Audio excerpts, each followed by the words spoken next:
Selamat hari Minggu. Puji Tuhan, pagi hari ini kita bisa bertemu kembali dalam ibadah hari Minggu Persekutuan Teruna Bukit Zaitun. Mari kita siapkan hati dan pikiran kita. Kita akan jumpai Tuhan dengan hati yang bersyukur, hati yang bersukacita. Untuk itu, kita akan melakukan Kidung Muda-Mudi 92.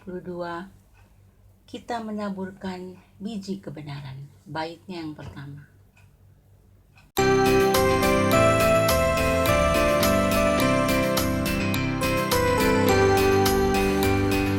Kita menaburkan biji kebenaran pada pagi hari, siang dan petang. Kita menantikan waktu penuaian, pasti ada hasil, hati pun senang. Mari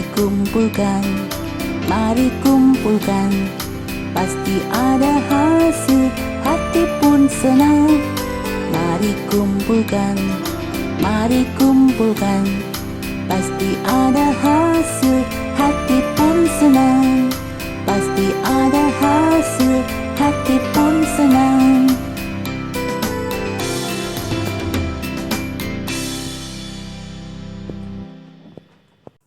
Memulai ibadah pagi hari ini, mari kita siapkan hati dan pikiran kita. Kita masuk di dalam doa. Kita berdoa. Bapa di surga, terima kasih untuk pagi yang baru. Di hari Minggu ini, kami anak-anak terunamu bersama kakak Layan kembali datang menghampiri hadirat-Mu yang kudus. Kami mau menaikkan syukur terima kasih kami untuk cinta kasih Tuhan yang sudah memberkati kami sampai saat ini. Ampuni salah dan dosa kami Bapa. Layakkan kami untuk membaca, merenungkan kebenaran firman-Mu. Pimpinlah kami dengan kuasa Roh Kudus-Mu, agar ibadah ini berkenan di hadapan-Mu. Di dalam nama Bapa, Putra dan Roh Kudus, kami alaskan ibadah ini. Terima kasih Bapa. Amin. Pembacaan firman Tuhan pada pagi hari ini terambil dari Kisah Para Rasul pasal 28 ayat 17 sampai ayatnya yang ke-29 yang menyatakan pembicaraan dengan orang Yahudi di Roma.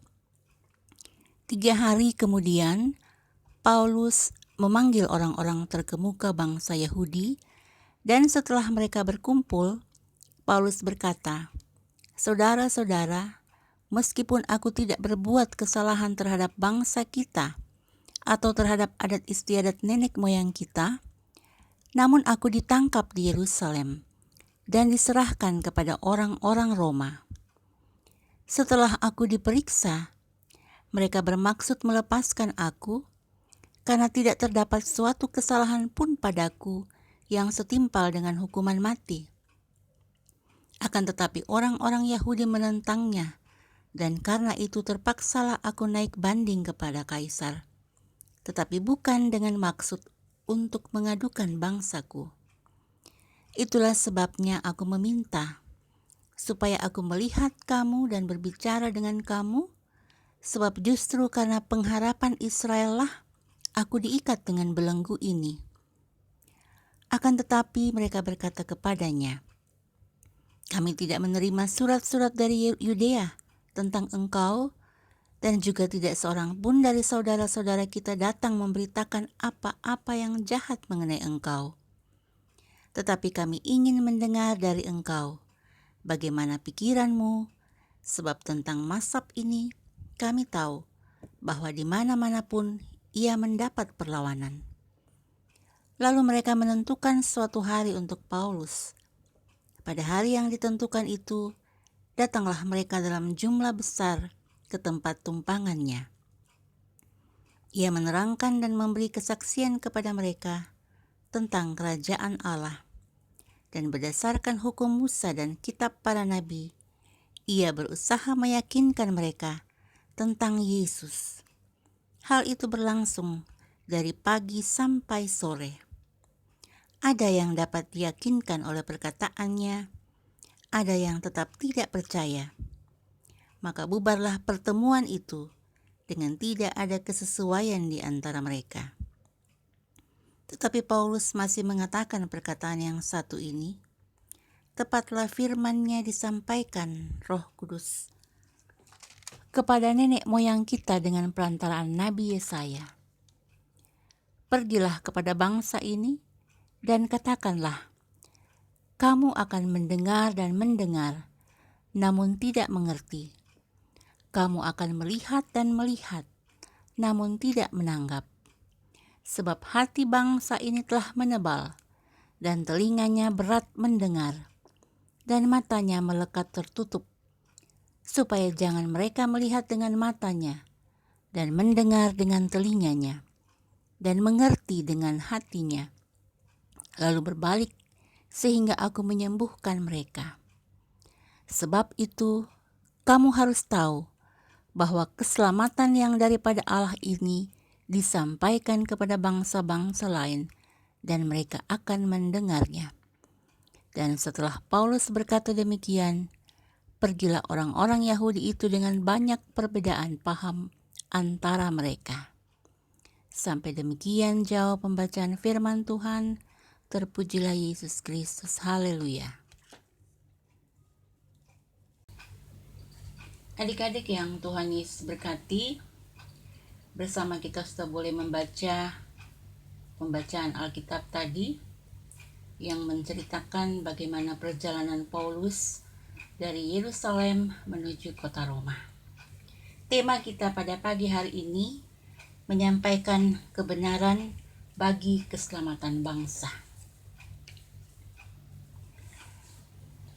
Dari pembacaan tadi, kita dibawa pada keberadaan Rasul Paulus di Roma setelah ia melakukan perjalanan panjang dari Yerusalem menuju ke kota Roma dengan menggunakan kapal laut.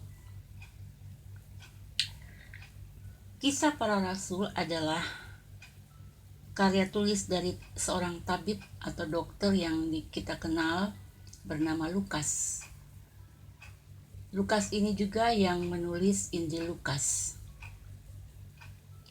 Di dalam kisah para rasul inilah kita temukan bagaimana Rasul Paulus dari awal ia memulai percayanya kepada Tuhan Yesus, ia bertobat dan menjadi penginjil. Itu ada pada pasal 9. Adapun kehadiran Rasul Paulus di kota Roma dalam rangka proses hukum yang sedang ia jalani, yaitu sebagai tahanan yang akan naik banding di kota Roma. Perjalanan penginjilan Rasul Paulus dari Yerusalem dan sekitarnya rupanya mendapat penolakan dari orang-orang Yahudi yang membencinya. Sekalipun pengadilan di Yerusalem tidak mendapati kesalahan Rasul Paulus, tetapi orang-orang Yahudi tetap mempersulit, sehingga Rasul Paulus mengambil keputusan untuk naik banding, dan itu harus dilakukan di kota Roma. Ketika Rasul Paulus sudah tiba di Roma, melewati hari ketiga, ia lalu mengumpulkan pemuka-pemuka orang Yahudi yang ada di Roma untuk menceritakan persoalan hukum yang harus ia hadapi oleh karena pemberitaan kerajaan Allah.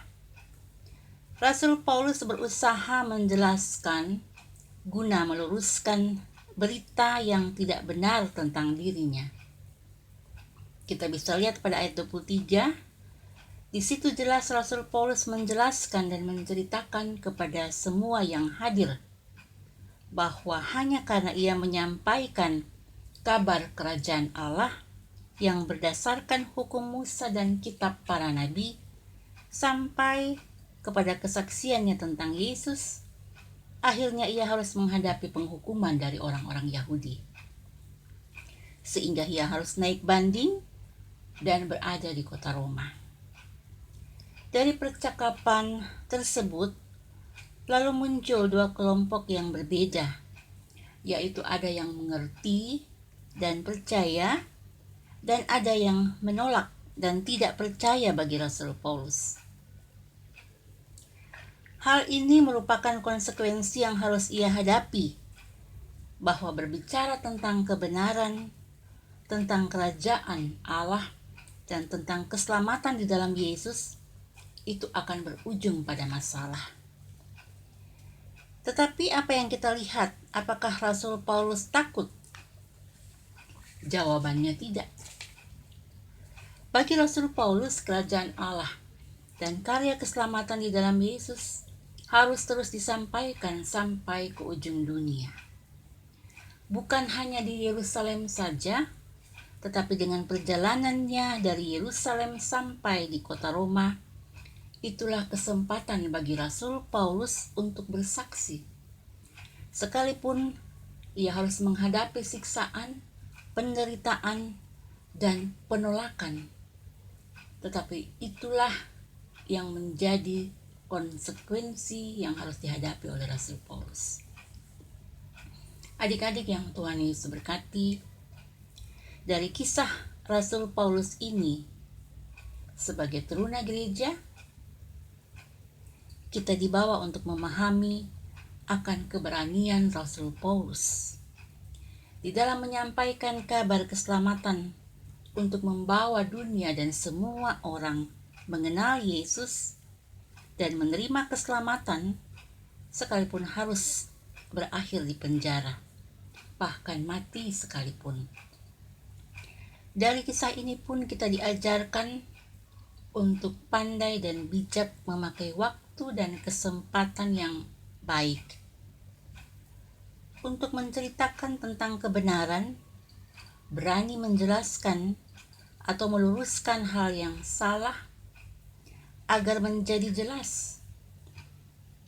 Melihat kemajuan IT saat ini, hampir semua anak-anak setiap hari, setiap saat, bila diperhatikan, semua sudah punya gadget. Apalagi dengan situasi kondisi saat ini yang mengharuskan anak-anak belajar dari rumah, tentunya orang tua dan guru punya harapan agar semua anak-anak dapat dengan bijak dan benar di dalam memanfaatkan waktunya untuk hal-hal yang positif, yang benar, baik dalam menyelesaikan tugas-tugas sekolah pun dalam bersosial media, Facebook, Instagram, WhatsApp, agar jangan mudah terpengaruh, tergoda untuk menyalahgunakan semua itu. Agar supaya pengajaran firman Tuhan tiap minggu yang diikuti oleh adik-adik teruna tidak menjadi sia-sia, tetapi sungguh-sungguh dipahami dan dilakukan sesuai dengan doa yang dinaikkan ketika kita akan memulai ibadah. Ada pesan-pesan firman yang boleh diambil dan dilakukan. Apa yang disampaikan tentang Rasul Paulus dalam cerita ini sungguh-sungguh kiranya dapat dipahami, sehingga teruna gereja dapat menjadi pewarta kebenaran lewat pergaulan di sekolah, di sekitar rumah, dan masyarakat, bukan malah ikut-ikutan hal yang salah, menjadi penyebar hoaks, mengikuti pergaulan bebas, dan pada akhirnya harus berurusan dengan hukum karena kenakalan. Ketahuilah bahwa hidup ini adalah kesempatan. Mari kita jaga akan masa terunamu dengan baik, sehingga nantinya cerita kehidupanmu mulai sejak masa kecil sampai menjadi tua merupakan cerita yang manis, sebab kehadiranmu menjadi sukacita bagi teman-teman di sekolah, di gereja, terlebih di rumah.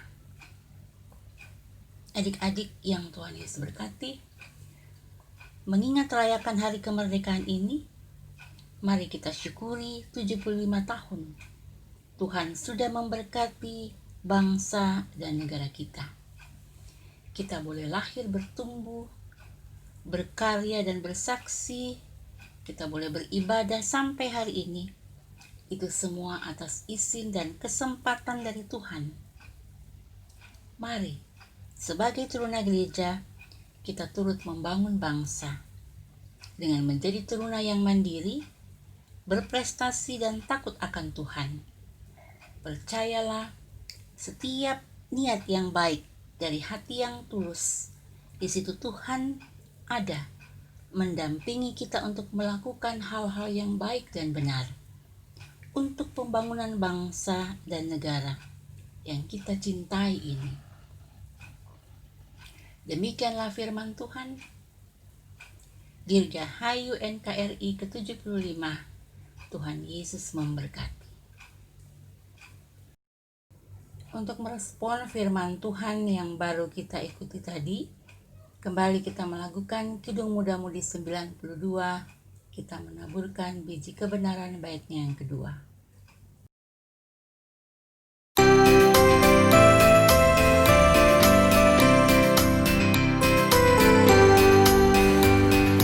Dalam kesedihan kita menaburkan, walaupun sengsara kita kan menang. Saat tangis hilang, Tuhan menghiburkan, pasti ada hasil, hati pun senang. Mari kumpulkan, pasti ada hasil, hati pun senang. Mari kumpulkan, pasti ada hasil, hati pun senang. Pasti ada hasil, hati pun senang.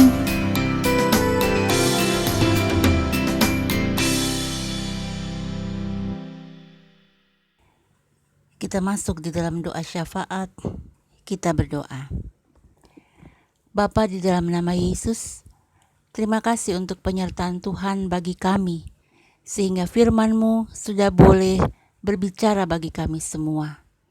Berkati kami untuk dapat sungguh-sungguh mengerti dan melakukannya dalam sikap, tutur kata, dan perbuatan kami, agar kami layak disebut anak-anak Allah.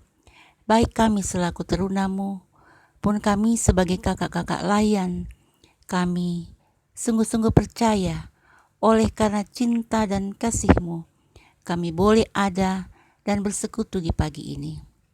Bapa Sorgawi, dalam syafaat ini, kami juga membawa anak-anak teruna dan keluarga mereka, papa, mama, dan saudara-saudara mereka, kakak layan beserta keluarga, semua pendeta dan keluarga, majelis dan keluarga, pengurus pelkat dan keluarga masing-masing.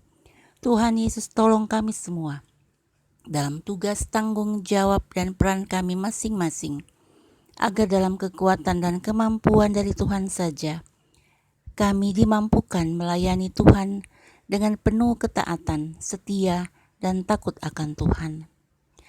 Tuhan kiranya memberkati bangsa dan negara kami, pemerintahan dari pusat sampai ke daerah, agar di dalam mensyukuri 75 tahun kemerdekaan negara Kesatuan Republik Indonesia, bangsa kami diberkati untuk bisa mengatasi dan melewati situasi pandemik ini. Semuanya kami hanya percayakan dalam tangan Tuhan yang kuat. Inilah doa dan syukur kami Bapa, yang kami naikkan di dalam nama Yesus, yang sudah mengajarkan kami berdoa. Bapa kami yang di surga, dikuduskanlah nama-Mu, datanglah kerajaan-Mu, jadilah kehendak-Mu di bumi seperti di surga.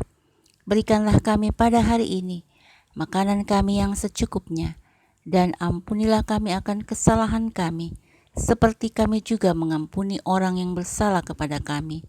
Dan janganlah membawa kami ke dalam pencobaan, tetapi lepaskanlah kami daripada yang jahat, karena Engkaulah yang punya kerajaan dan kuasa dan kemuliaan sampai selama-lamanya. Amin.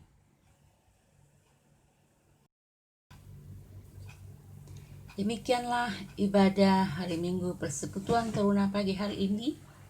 Kiranya firman Tuhan yang sudah kita ikuti tadi boleh senantiasa menjadi motivasi kita Seperti yang dilakukan oleh Rasul Paulus, kita pun boleh menjadi saksi Kristus di tengah-tengah kehidupan kita hari lepas hari.